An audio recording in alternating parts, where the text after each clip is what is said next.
Previously, Jin-Wo asked Kaisel to take him to his sister as fast as possible. The scene shifts to the school, where the Shadow Orcs were eliminating the monsters. They cleared the room, saving the remaining students in the process. The students couldn't believe that these monsters had actually saved them. Jaina approached one of the orcs, asking if her older brother was there. She began calling out for Jin-Wo, but the Shadow Orc stopped her, pointing toward the door as the sound of approaching footsteps echoed through the room. Meanwhile, in another location, an orc sat on a throne, while one of his subordinates reported to him, "The final restrictions have been lifted, and we can now enter the human world." The monster declared, "I am the chief of the Red Blade tribe, and nothing can stop me now." His subordinate informed him that high orc warriors were assisting the humans. The chief, irritated, asked, "How many?" The subordinate replied, "3. Hearing this, the chief became enraged and scoffed. "To think that the great orc warriors cannot handle 3 high orcs? How pathetic." Picking up his weapon, he commanded, "Lead the way. It's time for slaughter." Meanwhile, back in the dungeon, the hunters grew anxious, seeing the insect monsters swarming around them. They pleaded with Park Jung-soo.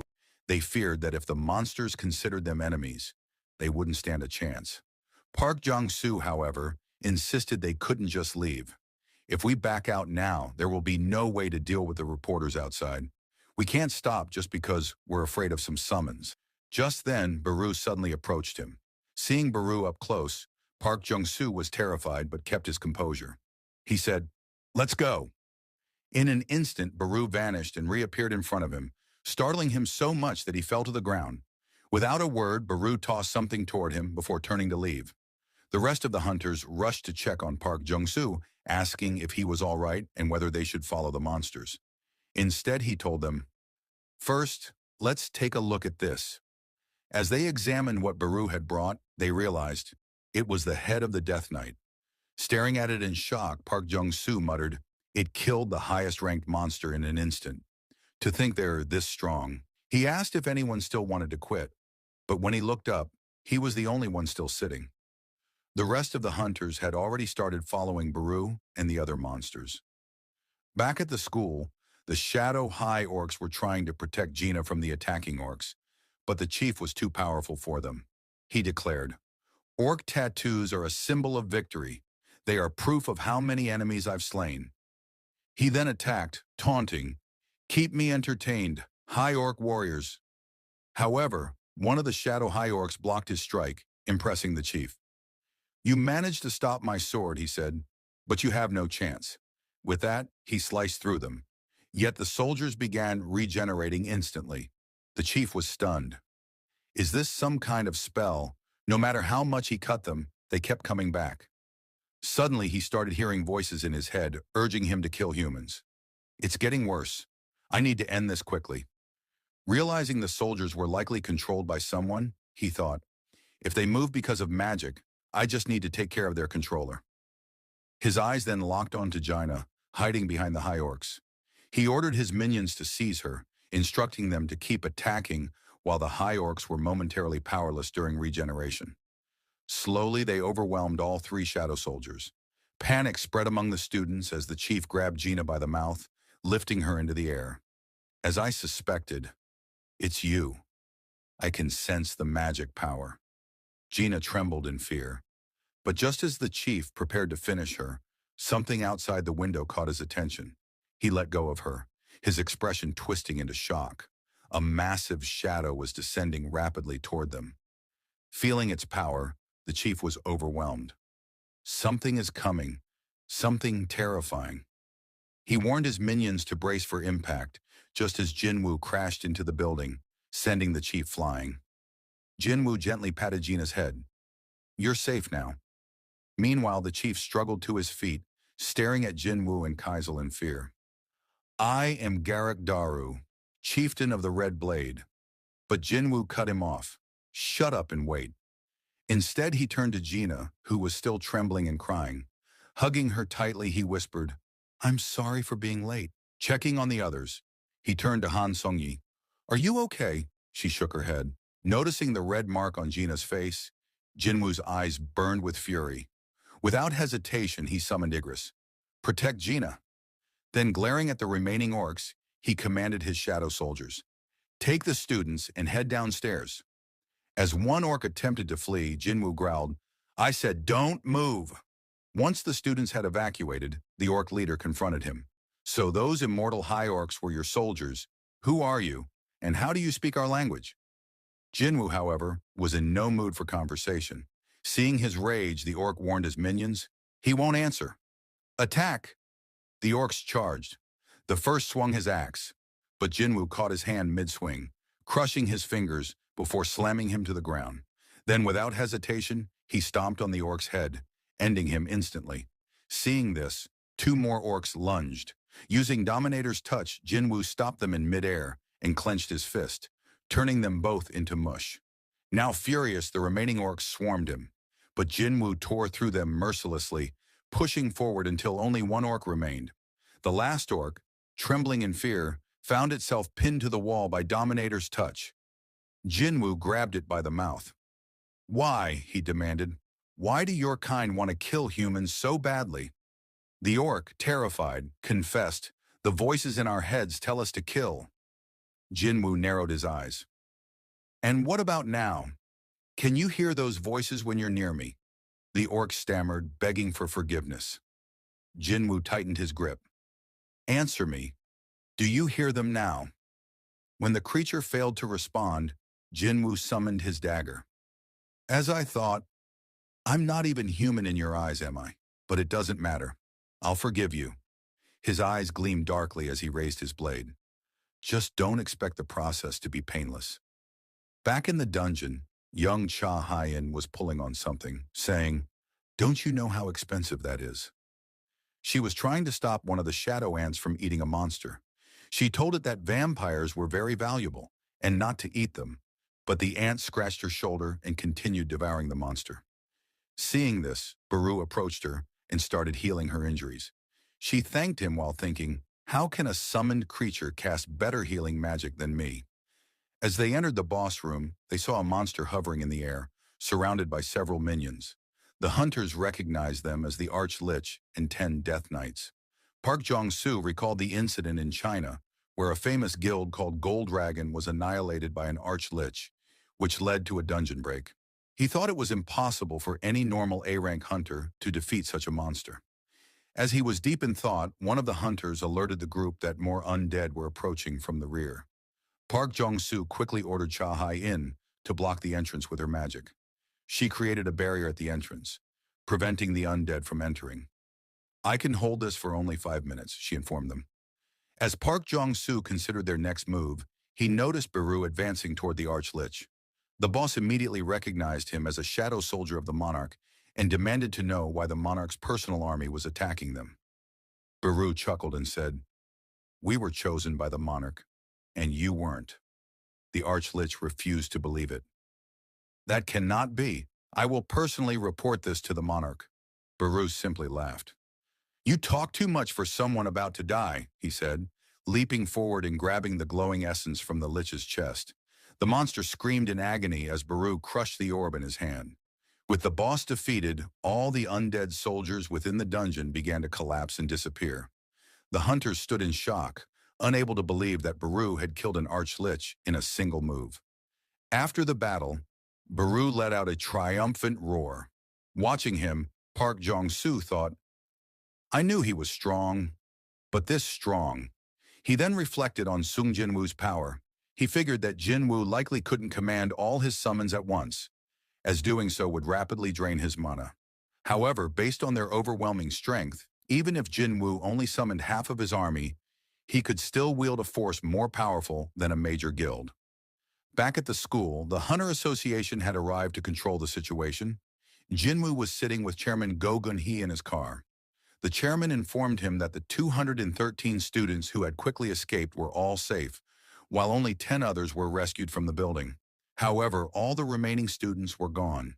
He then handed Jin-Wo his phone, displaying a graph that showed the number of gates appearing in that area over the last 6 months. He explained that all countries were experiencing an exponential surge in gate appearances, as well as an increase in the number of newly awakened hunters. In other words, while the number of gates is rising, so is the number of hunters who can close them, he stated. Jin-Woo then asked why the chairman wanted to meet with him today.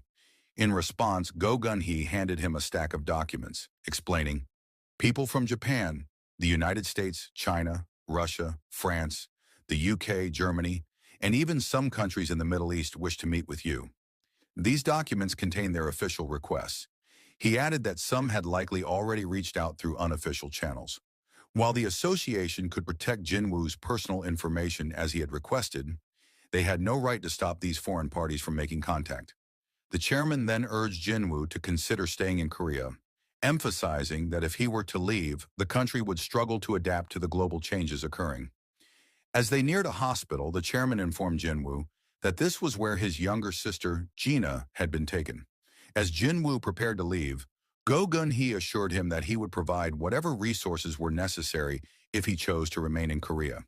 He stressed that the nation had already lost 3 of its 10 S-rank hunters and could not afford to lose another. Hearing this, Jin-Woo replied, "In that case, I'd like to enter high-rank gates alone from now on. Can you make that happen?" The chairman, surprised, asked if that was the reason Jin-Woo had created his own guild. He thought to himself, a one-man assault squad, and acknowledged that while it would be difficult, it was not impossible. Fast forward, we see Yoo Jin-ho on a call with someone, inviting them to join their guild. The person on the other end was his cousin, Yoo Suk-young. Jin-ho tried to convince her to join their guild rather than becoming an ambassador for his father's guild. She questioned his reasoning. She was skeptical, asking if he was trying to recruit her for a guild that hadn't even been officially formed yet, and whether he was sure he wasn't being scammed by some shady guy. However, once she learned that Sung Jin-Wo was the one creating the guild, she became interested. Upon arriving, Jin-ho introduced her, saying, "This is my cousin, Yoo Suk-young, an A-rank hunter." Seeing how excited she was to meet Jin-Woo, Jin-ho commented, "You're the real celebrity here." Meanwhile, Jin-Woo thought to himself, is she really an A-rank? As they sat down, Jin-Woo warned her that joining their guild would create a stir and asked if she was prepared for that. She confidently responded, "Anything is better than getting mixed up with Yoo Jin-sung." Jin-Woo, confused, asked who she was referring to. Jin-ho clarified, "That's my older brother." Jin-Woo then asked, "The one with the bad personality?" After their discussion, Yoo Suk-young asked Jin-Woo if she could take a selfie with him to post online. The scene shifted to the Hunter Association building, where Senator Nam Jung-wook was protesting against Chairman Go Gun-hee's appeal to allow Hunter Sung Jin-Wo to enter high-level dungeons alone. He told those present that the regulation had been put in place as soon as Hunter Sung Jin-Wo established his guild. "If this isn't preferential treatment, then I don't know what is," he added, stating that the Hunter Association exists for the good of all hunters, not just Hunter Jin-Wo, and demanded an explanation from the chairman. Chairman Go Gun-hee admitted, "You're right. This is preferential treatment." He then explained the reasoning behind this decision. He posed a question. If you had to choose between deploying 20 A-rank hunters or an assault squad consisting of just Hunter Jin-Wo in a dungeon break zone, which would you choose? He reminded them that guilds worldwide were desperate to recruit Jin-Wo and questioned whether they truly believed he would remain in Korea if they refused to compromise with him. Are you planning to make the same mistake again, like when Hunter Hwang Dong-soo left for America? He then emphasized, if you think this type of preferential treatment is unreasonable, I urge you to consider who will save your life when another S-rank gate appears here in Korea. Meanwhile, Hunter Cha Hai-in was looking at her phone, staring at a picture of Jin-Woo with Yoo Soo-yeon. Seeing this, she began to tremble before letting out a frustrated scream. Fast forward, and we see Jin-Woo with Yoo Jin-ho, preparing for their guild's first raid. Upon seeing the gate, Jin-ho remarked, "I've never seen anything like this. This gate is massive." They were soon surrounded by reporters bombarding them with questions, including inquiries about Jin-Woo's relationship with his guild member, Yoo Soo-hyun. Jin-Woo turned to Chief Woo Jin-chul. "I thought the association was keeping my personal information private. What happened?" Chief Woo explained, "We can protect your personal details, but we can't prevent the public from discovering the location of the gates." He advised Jin-Woo to be mindful of what gets posted on social media. Jin-Woo then recalled the picture with Yoo Soo-yeon on Instagram. As they prepared to enter, Jin-Ho suggested hiring a mining and collection team, as he didn't think he could handle everything himself. However, Jin-Woo reassured him, "Don't worry about that. My shadows will take care of everything." Woo Jin-chul observed the mana readings of the shadow soldiers and was astonished.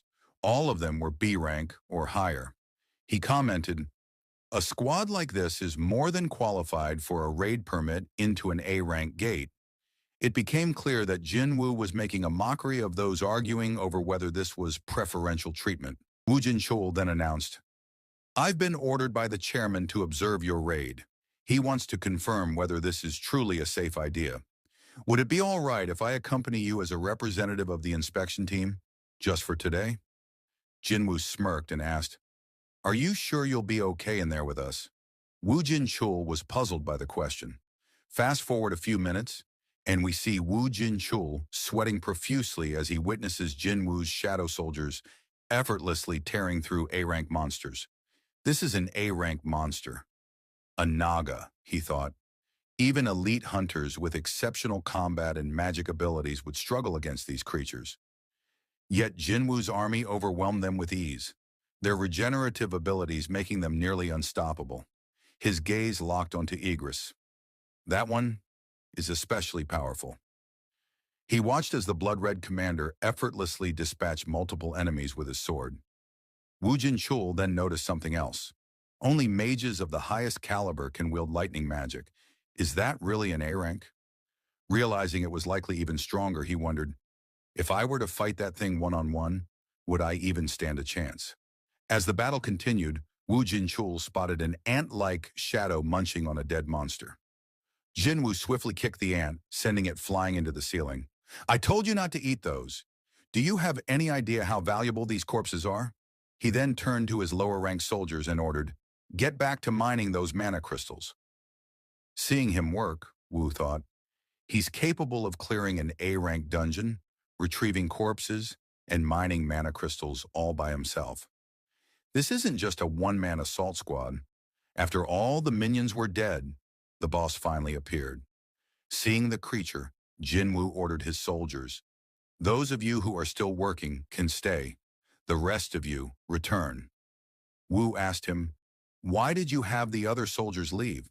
Your summons would have been strong enough to take down the boss themselves." Summoning his daggers, Jin-Woo replied, "Relying too much on my shadows makes me lose my touch." He then started running up the monster's body with incredible speed. Before the monster had any chance to defend itself, Jin-Woo sliced its face in two with just one swing of his weapon and leaped into the air. Seeing this, Woo was left speechless. In all his years as a hunter, he had never seen anything like it. After the boss was defeated, Jin-Woo saw that he had gained a level and that his abilities had been upgraded, including Shadow Exchange. Its cooldown had decreased by 1 hour.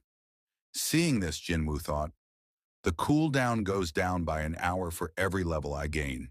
If I keep leveling up this skill, I'll be able to go wherever I want without worrying about my mom and sister's safety. Meanwhile, Woo was staring at the boss's corpse, thinking, Naga's scales are tough enough to be used as shields or armor, but he sliced through them with just 2 daggers. Jin-Woo then used shadow extraction on the defeated boss, and a shadow began to emerge from the corpse. A notification appeared. You have successfully enhanced the shadow's power. The shadow will start at level 13. Observing the newly formed soldier, Jin-Woo thought, it's the same rank as Tusk, but starting at level 13, which means it's as strong as it was when it was alive. But it's much smaller now. Shadows usually stay the same size or grow when I extract them. Even so, it's emitting an enormous amount of mana. I think it's about as strong as Tusk. Another notification prompted him to name his new soldier. He decided to name it Jima. As he finished, the cave began to shake. Seeing this, Jin-Ho told Jin-Woo, we should get going. Looking at the boss's corpse, Jin-Woo thought, what do I do about this? After a while, Tusk emerged from the gate carrying the boss's dead body on his shoulder. Reporters immediately recognized him as one of Jin-Woo's summons and began taking pictures. As the rest of the squad exited the dungeon, Woo appeared completely overwhelmed by everything he had witnessed inside. Later, we see Woo sitting in the chairman's office, reporting everything he had seen in the dungeon. Listening to him, the chairman commented, You've seen many different raids over the years, but hearing your report, I understand why even a veteran like you is overwhelmed. Wu responded, what I witnessed wasn't a raid. It was a massacre. After Hunter Wu left, the chairman pondered everything he had just heard, thinking, hunters from Korea. No, all over the world are about to see the tides turn. The story shifts to Japan, where an unnatural phenomenon is occurring. People are staring at the sky in confusion, unsure of what's happening as they witness a gigantic red gate ominously looming above. Elsewhere, people are discussing the sudden appearance of the red gate and the alarming rise in high-level gates throughout the country. They mention that, due to the current crisis in Japan, all major guilds have been summoned for an emergency meeting to determine their next move. After losing 7 of their S-rank hunters, including Goto Ryuji, during the Jeju Island raid, they no longer have the manpower to respond effectively. As the conversation continues, the remaining S-rank members of the Draw Sword Guild are seen walking toward the conference room. Observing them, some individuals comment on how President Matsumoto of the Japanese Hunters Association is reaching his limit after the loss of Goto Ryuji. They note that since the association once held a monopoly on S-rank hunters, it's satisfying to see them struggle. They speculate that, with the few powerful hunters they have left, the guild might soon lose its position as the top guild in Japan. Sugimoto overhears their remarks, stops, and glares at them with a death stare, causing the men to back off in fear. After they leave, Minoru remarks to Sugimoto that those people weren't nearly as bold before, but now that Mr. Goto is gone, they're starting to act up again. Kane adds that there's a rumor circulating. The Black Tiger Guild and the Snow Cloud Guild are planning to merge, and the combined number of S-rank hunters in those two guilds would be 4, the same as theirs. Unfazed, Sugimoto replies that there's no need to worry. Despite having S-rank hunters, those guilds are still weak and lacking in real strength. Inside a government meeting room, a man angrily yells at the officials, demanding answers as to why the Hunters Association hasn't responded to the S-rank gate that appeared in the middle of Tokyo. He asks if they still haven't come up with a plan and expresses fear about the consequences of a dungeon break. Matsumoto Shigeo, chairman of the Japanese Hunters Association, explains that their current S-rank hunters aren't capable of handling an S-rank gate, not unless they enlist the help of national-level hunters. Another official counters, saying that asking such obvious questions is pointless. Everyone saw the terrifying power of the monsters from an S-rank gate during the Jeju Island raid, where they lost most of their top-ranked hunters, including one who was said to be on the verge of becoming a national-level hunter. He warns that attempting to clear another S-rank dungeon without national-level support could lead to similar losses. Someone suggests contacting Thomas Andre, the American national-level hunter, but it's revealed that Japan lacks the funding to hire someone of his caliber. Furthermore, due to the global increase in gates, every country is recruiting mercenary hunters for their own needs, leaving Japan with no external options. As the room grows tense, Sugimoto speaks up and mentions someone who might be willing to help, for the right price. A mysterious figure known as the barrier expert, Yuri Orlov. The scene shifts to Jin-Wo sitting in his car. Inside, he thinks to himself, I can't believe I'm level 101 now. At level 100, he received the key to the Kartanon Temple, and at level 101, all of his job-specific skills leveled up. I can't wait to see what happens at level 102, he thinks, as he gets out of the car. He notices someone in the parking lot. It's Hunter Cha Hei-in. Upon seeing Jin-Wo, she quickly turns and starts walking away. In a blink, Jin-Wo appears right next to her and asks, why did you start running when you saw me? If you were going to run, why come to my office in the first place? Flustered, Hunter Cha stumbles over her words and points toward a spot in the lot, saying her car is still parked there. Jin-Wo realizes she wasn't able to take it last time because they used Shadow Exchange to teleport to the gymnasium. Hunter Cha then asks if he has time to talk. Jin-Wo asks what she wants to discuss.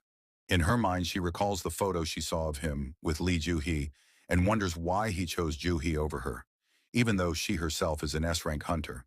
She wants to know if they're dating, but instead of voicing her feelings, she suppresses them and says, Hunter Min Byung-gu asked me to give you a message. It's about his power. That catches Jinwoo's attention, as he's been looking for answers about that as well. He stops and says, "Let's continue this conversation somewhere private." They arrive at the office and Cha asks why it's so empty. Jinwoo tells her that the Vice Guild Master, Yu Jinho, stayed behind at the dungeon site. Hearing this, Cha blushes, realizing she's alone with Jinwoo. Jinwoo asks how Min Byung-gu was able to leave a message with her. She begins to explain a vision she had while unconscious on Jeju Island. She tells him she was drifting in darkness when a hand reached out and pulled her up. It was Min Byung-gu. He told her that his power was overwhelming and terrifying, something Jinwoo needed to understand. He tried to tell her about Jinwoo's true army, but disappeared before he could say more. We later see Jinwoo sitting inside a dungeon, thinking deeply about what Cha told him. True or not, he thinks, I need to discover the source of my power. That's more important than just getting stronger. Sitting next to him is Jinho, who asks, "Your summons can move on their own, so why do we have to go with them? Why not let them handle it while we relax?" Jinwoo explains he can't always trust those idiots when he's not watching them. Jinho then asks about Jinwoo's sister. Jinwoo says she's doing well after the dungeon break at her school, but doctors recommended she rest, so he stationed his most trustworthy shadows by her side for protection. He decides to check up on her using shadow vision, a skill that lets him see through the eyes of his summons. Viewing through Baru's perspective, he sees Baru lounging and watching TV while Jinna is asleep on the couch. Jinwoo sighs and thinks, I should have known, and wonders, is that really the kind of show Baru likes? Jinwoo decides to check up on the rest of his shadows using shadow vision. First, he sees his mother shopping for groceries. Then he sees Hunter Baek Yoonho and Hunter Choi Jong-in bickering as usual. After that, he shifts his focus to Hunter Cha, only to see her in the shower. Startled, he immediately stops using the ability. Yu Jinho, sitting nearby, asks, "Did you fall asleep?" But Jinwoo is deep in thought, slightly embarrassed. I better apologize to her, he thinks. Maybe I should buy her lunch sometime. Meanwhile, Jinho tells him about a new issue. An S-rank gate has appeared in Shinjuku, Japan, and there are less than 3 days left before a dungeon break. The Japanese government is urgently summoning hunters from all over. Jinho asks if they contacted Jinwoo. Jinwoo replies that they did, but there's something more pressing he's considering right now. As they talk, the dungeon they're in begins to rumble, prompting them to prepare to leave. Scene shift to Japan as we see Yuri Orlov, a national-level hunter from Russia, introducing himself to Sugimoto, a Japanese official. He boasts, I am the greatest support-type hunter in the world. He continues mockingly, I read the report from the Short Sword Guild. It was a good decision to evacuate the civilians. But is it true that Japan could only spare 6 S-rank hunters for this operation? Sugimoto confirms. Due to the appearance of multiple A-rank gates across the country, each guild was forced to leave at least 1 S-rank hunter behind to protect their own territories. Even their guild is leaving one behind, while 3 others join the Shinjuku mission. Hearing this, Orlov scoffs. Pathetic. How can you protect your country like this? He then adds, I'll hold back the gate for you, as long as you want. My fee, $3.6 billion a year, $10 million a day. Shocked, Sugimoto asks, You're seriously charging that much? Yuri smirks and replies, Compared to Thomas Andre, who's asking for $36 trillion, I'm a bargain. Minoru, one of the Japanese hunters, turns to Kanzaki and asks what the drunk is saying. Kanzaki, who knows Russian, answers, I'm not entirely sure, but I can tell it's nothing good. Yuri then says bluntly, Are you trying to save your country or save your money? He insults the other Japanese hunters standing nearby, prompting Minoru to step forward asking, Did he just insult us? Kanzaki replies, I didn't understand the words, but the meaning was clear enough. Suddenly, they find themselves trapped inside a magical barrier, unable to move. Yuri calmly says, You won't be able to take a single step without my permission. Minoru struggles and wonders how an S-rank hunter like him could be restrained so easily. With a smug grin, Yuri turns back to Sugimoto, saying, I'll stop your S-rank gate. I'll even let them go, free of charge. How about that? Sugimoto, left with no better option, reluctantly agrees. I've confirmed your abilities, but I need to make a call first. Back in Korea, we see Jin-Woo getting ready to enter the double dungeon. As he prepares, his mother gently asks, "Your mother doesn't have to worry about anything, right?" Jin-Woo smiles and reassures her, "Don't worry, I just have an appointment." Once the timer on the key runs out, its destination is revealed. The gate's location, Gina's school. Jin-Woo quickly heads there. Upon arrival, he spots several Hunter Association agents standing guard outside the gate. He walks up to them and asks, "How long has this gate been here?" One of the agents replies, 3 days. It's just a C-rank gate. A Hunter assault squad entered it about 2 hours ago." Jin-Woo immediately tells them, "You need to call them back. They're in danger. If they stay inside, they'll die." Without wasting time, he begins to enter the gate. "I'll return with the assault squad." Meanwhile, the assault squad has already made their way through the dungeon. They come to a halt in front of the boss room, but the door is locked. They try everything, including magic, but nothing works. As they're discussing what to do next, a voice calls out from behind them, "It's a trap." Startled, the squad turns around to find Jin-Woo standing there. Suspicious, they ask, "Who are you? What are you doing in this dungeon?" Jin-Woo calmly answers, "I'm a survivor of a double dungeon." One of the hunters suddenly recognizes him. "Wait, are you the new S-rank hunter of Korea?" Jin-Woo nods and tells them, "This place is extremely dangerous. You all need to leave. I'll handle things from here." He approaches the door and sees a system notification. The gate to the Kartanon temple is currently locked. Please insert the key. Jin-Woo takes out the temple key, thinking to himself, "This is different from the last time." As the door opens, the other hunters stare in disbelief. "How did he open it? It wouldn't even budge for us." One of them steps forward and says, "This dungeon was purchased by the Dragon Guild. It's their property. You have no right to order us around."